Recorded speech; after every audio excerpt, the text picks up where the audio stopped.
আজ বৃহস্পতিবার 28 ফাল্গুন 2025 সালের 13ই মার্চ, ধনুরাশি, ধনুলগ্ন, স্যাজিটেরিয়াস সাইন জাতক জাতিকাদের আজকের দিনটি কিন্তু এক প্রকার বেশ কাটতে চলেছে।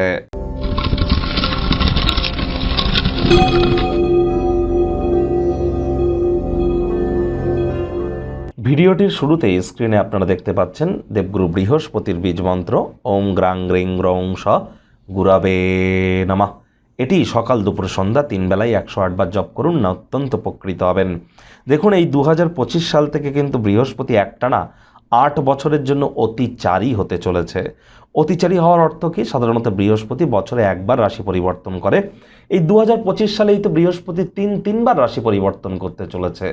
যেমন 14ই মে বৃহস্পতি রাশি পরিবর্তন করবে, তারপরও কিন্তু দুবার রাশি পরিবর্তন করবে। অত্যন্ত গুরুত্বপূর্ণ প্ল্যানেট হতে চলেছে এবছর বৃহস্পতি মঙ্গলের বছরে। যারা দীক্ষা নেননি তারা দীক্ষা গ্রহণ করার চেষ্টা করুন। মনে রাখবেন, জন্মগুরু, দীক্ষাগুরু, শিক্ষাগুরু, এই 3 গুরুর প্রাপ্তিতেই আমাদের জীবন কিন্তু ধন্য হয়ে ওঠে।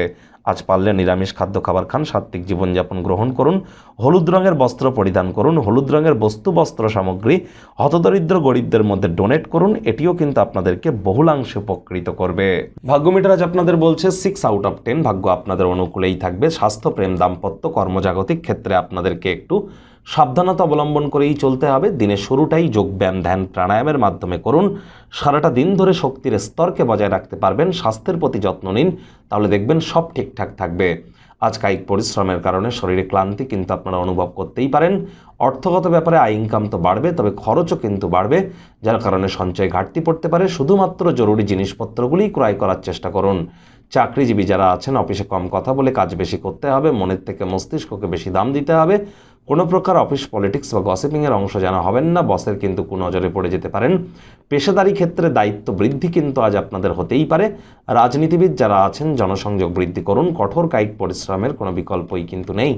শিক্ষার্থী বিদ্যার্থীদের পড়াশোনায় মনোযোগ আরও বৃদ্ধি করবার দিন। উচ্চশিক্ষার জন্য যারা বিদেশ যাত্রার কথা ভাবছিলেন, ভাগ্যদেবীও কিন্তু আজ আপনাদের পক্ষে নেই। সন্তান সন্ততি থেকে থাকলে তাদের দিকে কঠোর সজাগ দৃষ্টি বজায় রাখুন। অসৎ সঙ্গে চলে যেতে পারে, চোখে চোখ রেখে খুব ইজিলি মিথ্যে কথা বলে দিতে পারে। নেশা ভাঙের প্রতি আকৃষ্ট হতে পারে। তাদের শরীর স্বাস্থ্যেরও কিন্তু অবনতি হতেই পারে। হাউস ওয়াইফ যারা আছেন, গৃহের কর্ম যত দ্রুত শুরু করবেন সেটি আপনাদের ক্ষেত্রে বেটার। প্রেমিক প্রেমিকা, স্বামী স্ত্রী রূঢ় বাক্যের প্রয়োগ, অশ্লীল ব্যবহার যেন করবেন না। তৃতীয় কোনো ব্যক্তিকে ভুলেও সম্পর্কের মধ্যে প্রবেশ করতে দেবেন না। সম্পর্কের দুর্বলতা কিন্তু আরও বেড়ে যেতে পারে। আজ সম্পর্কগুলির সাথে সম্বন্ধ বন্ধনকে পুনরুজ্জীবিত করবার দিন। কারোর সাথে দীর্ঘ শত্রুতা বজায় রাখলে কাজের চাপ, বোঝা কিন্তু বাড়তে পারে। পরিবার পরিজন, নিকটে স্থানীয় ব্যক্তিবর্গদের সাথে ভাব ভালোবাসা বাড়বে। কোয়ালিটি টাইম পাস করতে চলেছেন। শত্রুপক্ষ, বিরোধী পক্ষ আজ কিন্তু একটু হলেও শক্তিশালী থাকছে।